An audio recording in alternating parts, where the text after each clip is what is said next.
Assalamualaikum warahmatullahi wabarakatuh. Selamat pagi. Perkenalkan, saya Alika Tathia Rizky, kelas 2C Keuangan nomor absen 02. Hari ini saya akan membahas mengenai dinamika kelompok yang meliputi definisi dan klasifikasi kelompok serta kelompok formal dan informal. Kemudian ada alasan manusia berkelompok dan yang terakhir tahap-tahap pengembangan kelompok. Sebelum itu, apa sih dinamika kelompok itu? Dinamika kelompok berasal dari kata dinamika dan kelompok, di mana dinamika berarti interaksi antara kelompok satu dengan yang lain, sedangkan kelompok adalah kumpulan individu yang saling berinteraksi dan mempunyai tujuan bersama. Anggota-anggota kelompok tersebut diikat oleh satu aturan, baik dalam pembicaraan maupun perilaku, tentang sesuatu yang nampaknya berharga yang disebut dengan tujuan. Dalam pelaksanaannya, dinamika kelompok ini lebih banyak memberikan kesempatan kepada peserta untuk mengalami atau melakukan kegiatan untuk memecahkan suatu permasalahan yang bersifat rekreatif. Selanjutnya, proses tersebut di dalam suatu diklat diganti dengan materi yang disesuaikan dengan diklat yang akan dilaksanakan. Selanjutnya ada klasifikasi kelompok yang terdiri dari kelompok primer dan kelompok sekunder, kelompok keanggotaan dan rujukan, kelompok deskriptif dan perspektif, dan yang terakhir kelompok formal dan informal. Yang pertama ada kelompok primer dan kelompok sekunder.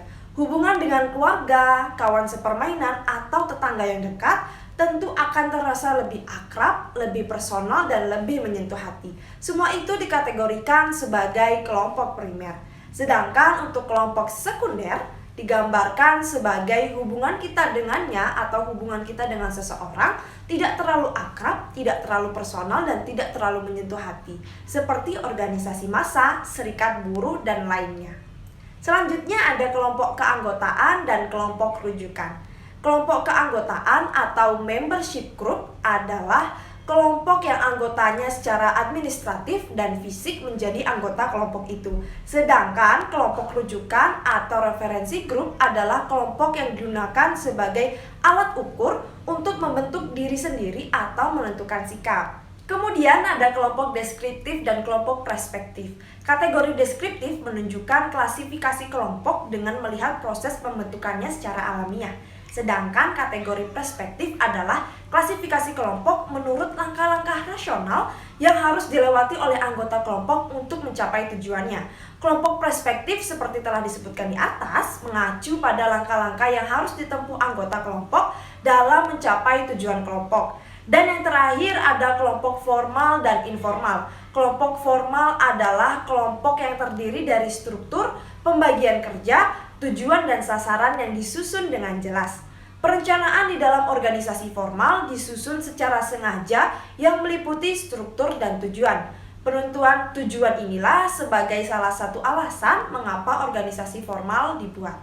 Sedangkan kelompok informal adalah suatu kelompok yang tumbuh dari proses interaksi, daya tarik, dan kebutuhan-kebutuhan seseorang. Keanggotaan kelompok biasanya tidak teratur dan keanggotaan ditentukan oleh daya tarik bersama dari individu. Dan kelompok ini terjadi pembagian tugas yang jelas tapi bersifat informal dan hanya berdasarkan kekeluargaan dan simpati. Misalnya kelompok arisan. Subtopik yang kedua yaitu alasan manusia berkelompok. Menurut Muyadi di dalam Sarwono tahun 2009, alasan manusia berkelompok karena pada dasarnya manusia adalah makhluk sosial yang saling membutuhkan satu dengan yang lain.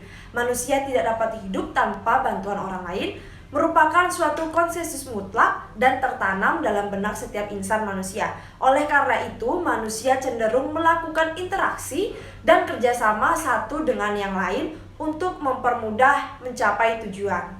Subtopik yang terakhir yaitu terdapat 5 tahap-tahap pengembangan kelompok. Pertama, tahap forming atau tahap pembentukan. Tahap ini disebut juga tahap percobaan atau partisipasi dengan keraguan-raguan karena anggota kelompok belum mengenal satu sama lain dan masih cenderung untuk bekerja sendiri dan belum bisa saling percaya. Kedua yaitu tahap storming atau goncangan. Di tahap ini para anggota mulai menunjukkan diri yang sebenarnya dan kelompok sudah mulai mengembangkan ide-ide yang berhubungan dengan tugas yang mereka hadapi, sehingga kemungkinan terjadinya konflik atau ketegangan. Ketiga yaitu tahap norming atau tahap membangun norma. Disebut tahap kohesif karena anggota sudah dapat menerima kelompok dan keunikan setiap individu dalam kelompok, serta menerima norma-norma dalam kelompok tersebut. Keempat yaitu tahap performing atau melakukan. Tahap ini para anggota berfokus pada pencapaian tujuan kelompok. Anggota kelompok saling tergantung satu sama lain dan mereka saling respect dalam berkomunikasi. Dan yang kelima yaitu tahap adjourning atau penangguhan. Tahap terakhir di mana proyek tugas atau pekerjaan berakhir dan kelompok membubarkan diri. Saat kelompok berakhir, anggota seringkali merasa kesedihan dan khawatir. Demikian penjelasan mengenai dinamika kelompok. Semoga dapat memberikan manfaat bagi kita semua di masa mendatang. Saya Alika Tathia Rizky mengucapkan terima kasih. Sampai bertemu di lain waktu. Wassalamualaikum warahmatullahi wabarakatuh dan selamat pagi.